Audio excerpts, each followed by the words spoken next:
Everybody is wishing to play the mediator in the Ukraine war. For my today's column, I'll discuss who is the latest one to join the long list of mediators in the war. And I will analyze, despite the long list of countries who wish to end the war, why is it that mediation is not working? I'll also tell you why the mediation will not work until the timing gets right. And here I have the next US elections in mind. And until then, what strategy should the mediators adopt? Something I have been working on as well, that I call the limited mediation strategies. So the most recent attempt at ending the war in Ukraine has been made by Saudi Arabia. Representatives from no less than 40 countries, including 3 BRICS members, that is India, China and Brazil, and other developing countries, gathered in Jeddah to discuss peace plans for Ukraine. India was represented by none other than the National Security Advisor Ajit Doval. President Zelensky's office sent a senior representative, but Russia was not invited. And this was the second time in 2023 that Russia was not invited to discuss the peace plan. The Jeddah Talks were held shortly after the Copenhagen talks, where the G7, China, although did not attend them, India, South Africa, Saudi Arabia and Brazil were invited to discuss Zelensky's 10-point peace plan. And like I said, Russia was kept out there as well. In my opinion, it is intriguing why Saudi Arabia, otherwise a friendly country to Russia and a fellow OPEC Plus member, gave Ukraine an unprecedented platform a second time to voice its opinions when no Russia was there to balance it. While the Jeddah platform was a winsome PR exercise for President Zelensky in putting forth his 10-point peace plan, no concrete headway was made towards its actualization. Almost all the important countries like China, India, Brazil, etc. emphasize that any meaningful peace plan must logically have Russia on board. But that they chose to attend the meeting, knowing that Russia was not invited the second time, provides a deeper understanding of what direction the war is going from their perspective. As the war is stretching on, it is turning inversely proportional to Russia's superpower status. It has shrunk the Russian diplomatic traction with several regions in the world, most notably its own soft underbelly, the Central Asian states. And like I have been saying for a really long time now, regardless of the outcome of the war in Ukraine, Russia will find itself pushed into Beijing's lap and will get more dependent on it for its strategic posturing and economy. Coming back to the Jeddah talks, it became a perfect platform for Kyiv to have a direct dialogue with a group of countries with which it did not have a diplomatic conversation or clout so far. The fact that there was no Russian contingent to object at the proceedings or stage walkouts enabled the Ukrainians to put forth their view without Russian rebuttal. This itself seemed to be the primary takeaway of the talks. In fact, Ukraine was rather quick to offer solutions to their food crises, taking advantage of Russia's withdrawal from the grain deal and making the African countries agree to push for the renewal of this particular deal.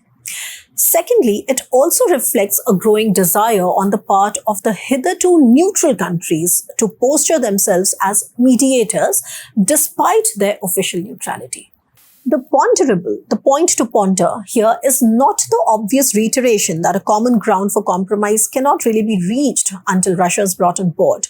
The point is the repeated platforms provided to Ukraine by countries that are considered friendly to Russia and their attendance to these talks despite Russia being kept out.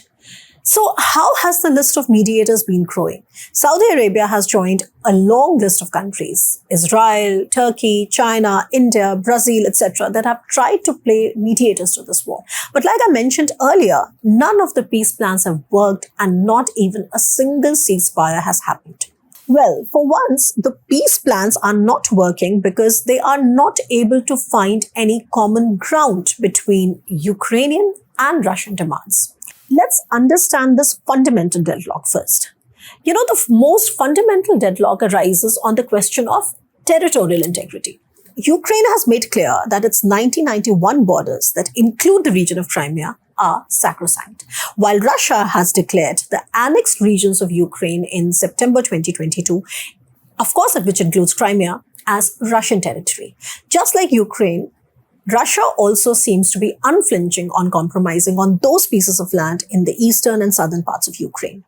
So, deducing from there, as in that fundamental deadlock on territorial integrity, any efforts at bringing peace make little sense till the two versions of what territorial integrity means for each party remain incommensurate, that is, out of sync.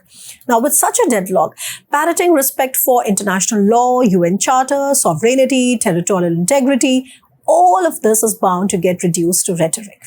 And that's why peace plans mediated by different countries are not working. Because the question is, whose territorial integrity are they talking about upholding? It's not a surprise that this view is particularly popular in New Delhi. India has managed its LOC with Pakistan with relatively stable ceasefire agreements. However, Ukraine has rejected any agreement around a ceasefire either and has demanded the Russian troops to first withdraw from all Ukrainian territory and reinstate the status quo ante as a condition for fighting to stop. Now, from the Ukrainian perspective, any ceasefire with the Russian troops still on Ukrainian territory will only help Russia freeze the conflict to its favor. This would be counterproductive to Ukrainian aspirations, which are already affected by the slow pace of the counteroffensive. So while the geolocated footage published as recently as 9th or 10th August shows that Ukrainian forces have continuously made advancements, but still, months of taking back village after village still doesn't add up to great news. The counteroffensive is still not able to achieve the breakthrough that is required in the first line of Russian fortifications with trenches and landmines because they remain sturdy. Now, with this pace, the probability of a painfully protracted conflict is getting higher by the day. And that brings us to ask the question, what is Ukraine's calculus here? The counteroffensive seems to operate first, not only along several axes from north to northeast to south. Second, it is also focused on isolating Crimea.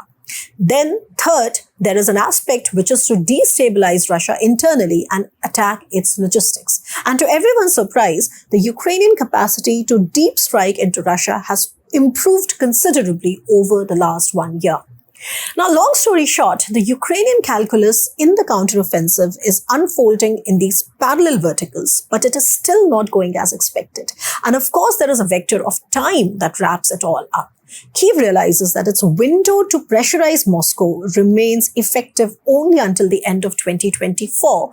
That is when the US, which is the largest military aid giver to Ukraine, will go into elections. And regardless of who comes to power, speculation is rife that the US attention shall get focused on the Indo-Pacific. Mark Saxer of the Frederick Ebert Foundation has been making this point very repeatedly. And then Washington, D.C. has also made it clear to Brussels, Paris, and Berlin that Europe will have to shoulder military responsibility of the war after 2024. Can Europe do it? Is it going to do it successfully? Is another set of speculations for another time. Therefore, any real persuasion to discuss ceasefire will also work only when there is reduced support from the US, not before that. Likewise, chances are that war fatigue would affect all parties and the motivation to discuss ceasefires would be higher as 2024 ends. Now, regardless of what position Kyiv maintains under the overwhelming leadership of President Zelensky and the stellar tenacity of its forces, with the American aid dwindling, it would have to recalibrate its conditions for a compromise. And that perhaps is the Russian calculus. However, the world is turning more and more impatient with this uncalled for war with no clearly defined objectives. Whether Russia is able to retain that 16-18% of Ukrainian land is not a question that is likely to resonate with the rest of the world outside Europe, and especially with the global south or emerging economies. The global concern is mounting with a compounding crisis of food, fuel and fertilizers, which has deepened after Russia withdrew from the grain deal. Perhaps also in retaliation of Turkey's sudden swing towards NATO and the US after Erdogan has just made a comeback. Russia in the process has exacerbated the food crisis in the developing economies of North and Central Africa and in the Middle East. Ukrainian grains have been critical to ensuring food security in these regions. The impatience was palpable in the recently held Russia-Africa summit, where Russia misread Africa's apprehensions. To compensate for pulling out of the grain deal and to replace Ukrainian grain, President Putin promised a free on-board Russian grains to select countries in the region, I think about 5 to 6 countries. However, South African president stated that what the Africans want is the grain deal back, not donations.